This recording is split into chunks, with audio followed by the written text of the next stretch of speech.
Hello everyone, आज की इस वीडियो में हम जानेंगे एक्सेल में कैसे काम करें, एक्सेल में अपने डेटा को कैसे हम फीड करते हैं और एक्सेल में कैसे हम फॉर्मूला वगैरह लगाते हैं।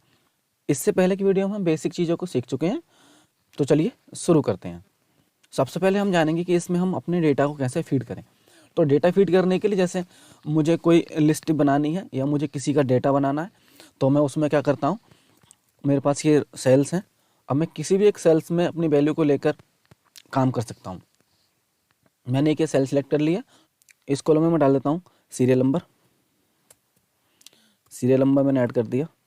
टैब दबा के अगले कॉलम में पहुँच जाता हूँ। अगले कॉलम में पहुँच के मैं डालता हूँ डिटेल स्टूडेंट के नेम, स्टूडेंट्स नेम, और फिर टैब दबा के अगले कॉलम में पहुँच जाता हूँ। मैं लिख लेता हूँ यहाँ पर सब्जेक्ट 1। टैब दबा दिया मैंने, फिर लिख दिया सब्जेक्ट 2। फिर एक बार टैब दबा रहा हूँ, फिर मैं लिख रहा हूँ आगे सब्जेक्ट 3। एक बार फिर टैब दबा दिया सब्जेक्ट 4। इस तरीके से सब्जेक्ट 4, इस तरीके से मैंने अपने इस सब्जेक्ट्स डाल दिए। अब मुझे इसमें सब्जेक्ट्स का मुझे टोटल करना है, यानी कि मुझे एक फार्मूला लगाना है जिसका नाम होता है सम। तो मैं यहाँ डालता हूँ सम का फार्मूला, यानी कि सम। आगे मुझे इसमें निकालना है एवरेज लिख दिया मैंने। आगे मुझे निकालना है इसमें मिनिमम, तो मिनिमम कर दिया। आगे निकालना है मुझे मैक्सिमम, तो मैंने मैक्सिमम कर दिया। इसी तरीके से हम अपने काम को कर सकते हैं। लेकिन हम एक चीज़ देख रहे हैं यहाँ पे, जैसे सीरियल नंबर के कॉलम में पूरा सीरियल नंबर फिट आ रहा है, सब्जेक्ट के कॉलम में सब्जेक्ट फिट आ रहा है। लेकिन जैसे मैं स्टूडेंट के कॉलम पे बात कर रहा हूँ, स्टूडेंट के कॉलम में स्टूडेंट जो पूरा है वो लिखा नहीं आ रहा है, वो स्टूडेंट के कॉलम में स्टूडेंट आधा पोर्शन कट के अगले कॉलम पे पहुँच रहा है। तो चलिए देखते हैं इन कॉलम को फिट कैसे करते हैं। तो फिट करने के लिए क्या करना है, कॉलम को फिट करने के मेरे पास कई तरीके होते हैं। एक तो मैं यहाँ चाहता हूँ, यहाँ जाके मैं एक दिख रहा हूँ एरो मेरा चेंज हो गया है, जिसमें डबल साइड को एरो दिख रहा है मुझे। अब डबल साइड वाला एरो जो मुझे दिख रहा है यहाँ पे, ये अगर मैं माउस का बटन प्रेस करके इसको मैं ड्रैग करूँ तो मैं इसकी जो विड्थ है वो उसको बढ़ा सकता हूँ। एक तो मैंने ये विड्थ बढ़ा दी, मान लीजिए मैंने ये विड्थ बढ़ा दी। मैं कंट्रोल जेड करके एक बार फिर वापस कंडीशन में जा रहा हूँ। अब मुझे इसकी कॉलम की विड्थ बढ़ानी है, तो विड्थ बढ़ाने के लिए मैंने माउस का यूज़ करा। लेकिन अगर मैं इसी पे डबल क्लिक कर दूं, तो देखो फिर जो कॉलम की जो विड्थ है वो खुद से ही एडजस्टमेंट हो गई। मतलब कॉलम की जो विड्थ है खुद से एडजस्ट हो गई है, उसमें जितने भी कैरेक्टर्स वगैरह लिखे रहते हैं उनके ही हिसाब से उसकी जो चौड़ाई है वो बढ़ जाती है। जैसे मैं इसको कंट्रोल जेड करके वापस कर लेता हूँ, अभी ये मेरा फिर पहले जैसा हो गया है। अब मैं क्या करूँगा, मैं इन सबको सिलेक्ट करूँगा। मैंने ये पूरी एक रेंज सेलेक्ट कर ली है, मैंने सारे कॉलम्स को सिलेक्ट कर लिया। अब सारे कॉलम को सिलेक्ट करके मैं जाता हूँ फॉर्मेट पे। मैं यहाँ फॉर्मेट पे जा रहा हूँ। फॉर्मेट पे जाने के बाद मैं देख रहा हूँ यहाँ पे ऑटो फिट रो हाइट आ रहा है, तो मतलब रो की हाइट को एडजस्ट करने के लिए। आगे आ रहा है ऑटो फिट कॉलम विड्थ, यानी कि कॉलम की विड्थ को खुद से फिट करने के लिए। तो जैसे ही मैं इस पर क्लिक करूँगा, क्या होगा कि सभी कॉलम्स की जो विड्थ होगी वो ऑटोमेटिक अपने अकॉर्डिंग सब ले लेंगे, जितना भी उसमें लिखा हुआ होगा।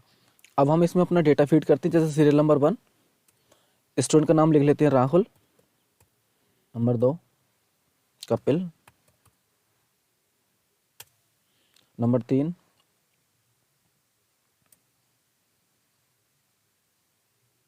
अरुण,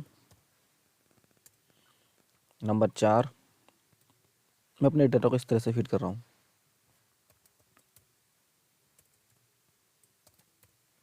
कमल, नंबर 5 तरुण, और नंबर 6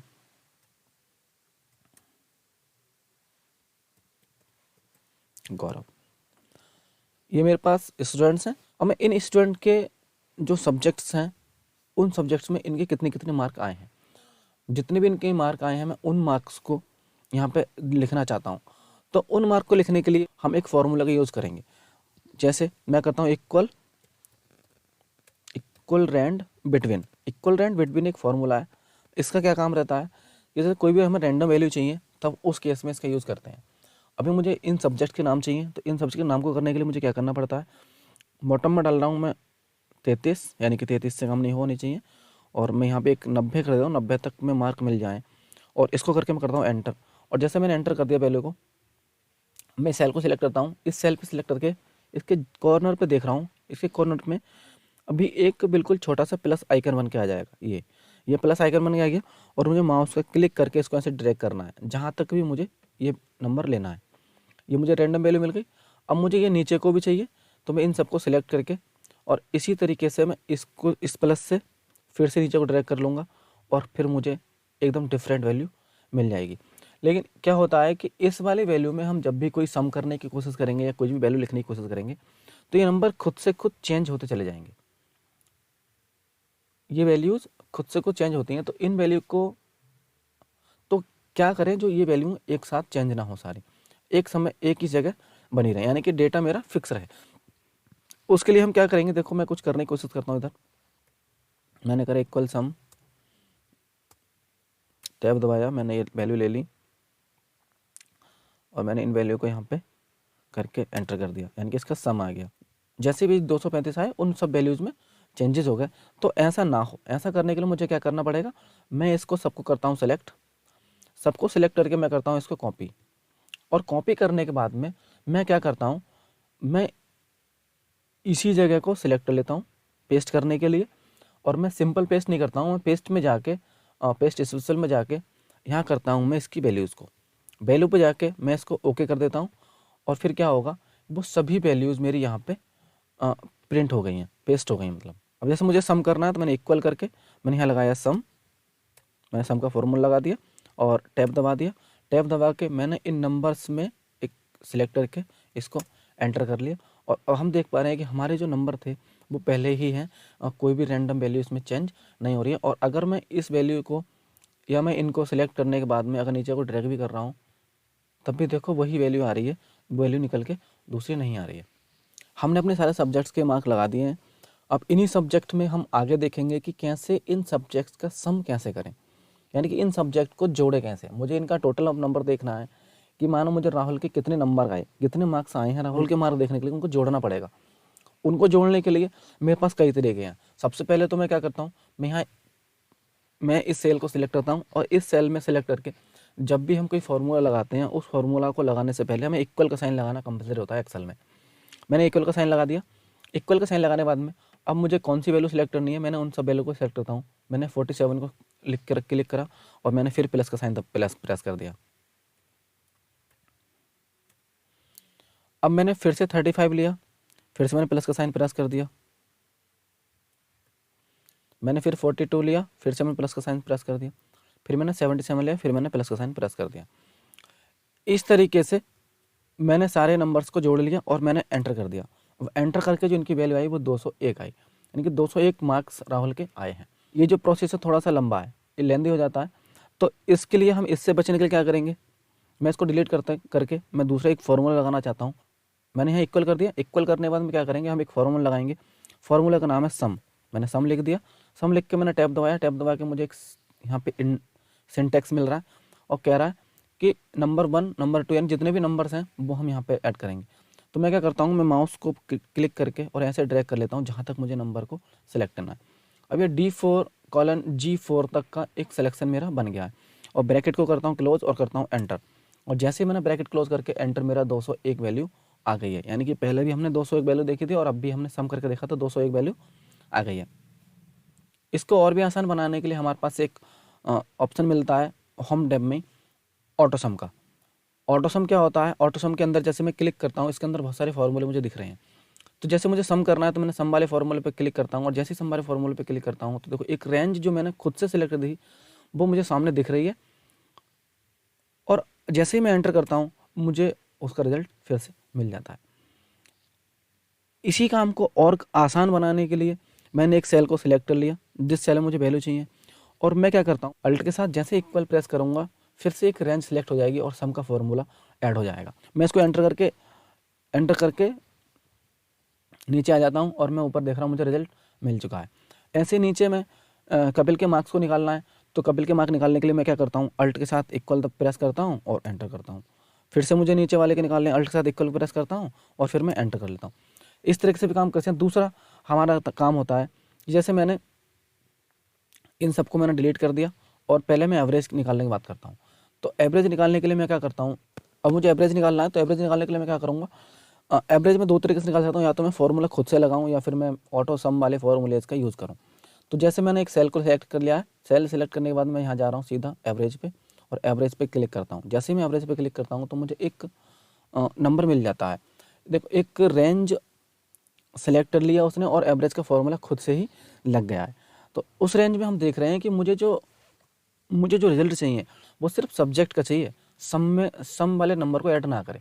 तो सम वाले नंबर को ऐड ना करके हम क्या करेंगे, हम उस चीज़ को हटा देंगे, यानी कि जो सम वाली वैल्यू है उस वैल्यू को हटा देंगे। हटाने के लिए हम क्या करते हैं, हम यहाँ पे क्लिक करते हैं एक बार और इसको मैं यहाँ से ख़त्म करके और सबसे लास्ट में मैं देख रहा हूँ यहाँ पे जी और 4, तो मैं यहाँ लिखता हूँ जी और 4। जैसे G4 को मैंने यहाँ पे लिखा और G4 लिखने के बाद में ब्रैकेट मेरा क्लोज हो गया और ब्रैकेट क्लोज होके मैंने कर दिया एंटर। और जैसे ही मैंने एंटर करा तो 50.25 मतलब इनका जो एवरेज आया वो ये निकल के आ गया। ऐसे ही मुझे अगर मैं मिनिमम और मैक्सिमम नंबर देखना है तो फिर मैं मिनिमम पे क्लिक कर रहा हूँ और मिनिमम पे क्लिक करके फिर से मैं यहाँ जा रहा हूँ और यहाँ पे आ रहा है मेरा मिन, और मिन का मैं एंड जैसे ही इस पर क्लिक कर रहा हूँ माउस से, फिर से एक रेंज सेलेक्ट कर लेता है और रेंज मुझे फिर से वही चाहिए, सिर्फ अपने सब्जेक्ट के नंबर की। तो सब्जेक्ट के नंबर की रेंज सेलेक्ट करने के लिए मैं क्या करता हूँ, मैं यहाँ पे क्लिक करता हूँ एक बार, यहाँ क्लिक करके मैं इसको हटाता हूँ यहाँ से और मुझे फिर से इसको G4 करना है। तो मैंने G4 कर लिया और ब्रैकेट कर दिया मैंने क्लोज, ब्रैकेट मेरा क्लोज है पहले से ही, और मैंने कर दिया इसको एंटर। जैसे मैंने एंटर करा तो इसमें मिनिमम वैल्यूज़ दिख रहा है 35, यानी कि कम से कम जो वैल्यू है वो 35 है। मैक्सिमम वैल्यू निकालने के लिए मैं यहाँ पे ही फार्मूला लगा सकता हूँ और मैं चाहूँ तो ऑटो सम वाले ऑप्शन का यूज़ करके भी फार्मूला यूज़ कर सकता हूँ। तो यहाँ मैक्स में देख रहा हूँ, मैक्स पे जैसे मैं क्लिक करता हूँ, मैक्स पे मैंने क्लिक करा, क्लिक करने के बाद रेंज उसने पूरी सिलेक्ट कर ली है, मुझे इस रेंज में फिर से करेक्शन करना है। तो करेक्शन करने के लिए मुझे क्या करना है, मैं यहाँ पे क्लिक करता हूँ एक बार, यहाँ क्लिक करने के बाद मैं इनको हटा देता हूँ इस रेंज को और फिर मुझे G4 वैल्यू चाहिए। तो मैंने G और 4 की रेंज को फिर से ले लिया और मैंने कर दिया एंटर। अब मैक्सिमम वैल्यू में देख पा रहा हूँ यहाँ पर 77 और इधर भी हम देख रहे हैं ये 77 ही मैक्सिमम वैल्यू इसके अंदर आ रही है। तो इस तरीके से हम इन सारे काम को कर सकते हैं। लेकिन अगर मेरे पास बड़ा डेटा रहता है, अगर मैं एक एक करके इन स्टेप्स को करूँगा तो मुझे बहुत समय लग सकता है। किसी काम की स्पीड बढ़ाने के लिए, किसी काम को तेज़ी से करने के लिए हम एक्सेल का यूज़ करते हैं। तो चलिए हम देखते हैं आगे कि इनमें एक बार हम फार्मूला लगाने के बाद में कैसे यूज़ करते हैं। मैंने इसमें एक बार फार्मूला लगा दिया, इसमें फार्मूला लगाने के बाद मैं देख पा रहा हूँ यहाँ पे एक यहाँ प्लस का एरो आ रहा है, साइन आ रहा है, यहाँ पे प्लस का साइन बन के आ रहा है। अब मैं क्या करता हूँ, माउस का बटन क्लिक करता हूँ और इसको ऐसे ड्रैग करता हूँ नीचे और ड्रैग वहाँ तक करूँगा जो मेरी रेंज है। मैंने इसको छोड़ दिया और छोड़ के मैं देख रहा हूँ ये सम सबका ऑटोमेटिकली आ गया है, सबको मुझे सम मिल जाता है। सेम केस में मैं यहाँ पे करता हूँ, यहाँ पे मैं इसको क्लिक कर रहा हूँ, क्लिक करके फिर से मैं ड्रैग कर रहा हूँ नीचे और मैं सबका एवरेज भी मुझे मिल गया है। मतलब मैं सबका एवरेज निकाल सकता हूँ और सबका एवरेज मुझे आसानी से मिल गया है। अगर मैं एक एक करके करता ये काम तो मुझे काफ़ी समय लग सकता था। अब मैंने फिर से मैंने यहाँ पे सिलेक्ट कर लिया है और मैं इसको क्लिक करके नीचे ड्रैग करता हूँ। नीचे ड्रैग जब कर रहा हूँ फिर से देखेंगे मुझे मिनिमम वैल्यू निकल के आ गई है, यानी कि मैं एक बार चेक करता हूँ कि 86, 83, 64, 82, यानी कि इनमें सबसे मिनिमम वैल्यू 64 है। तो मतलब मेरा रिजल्ट बिल्कुल ओके आ रहा है। अब मैं सेम केस मैक्सिमम के साथ करता हूँ और मैं इसको यहाँ पे खींच के लेकर लाता हूँ और ये सब मुझे क्या मिल जाता है, ये मेरे सारे रिजल्ट मुझे आसानी से मिल जाते हैं। अगर आप हमारे चैनल पर नए हैं तो चैनल को सब्सक्राइब करना, वीडियो अच्छी लगी हो तो लाइक करना और अपने दोस्तों के साथ शेयर करना।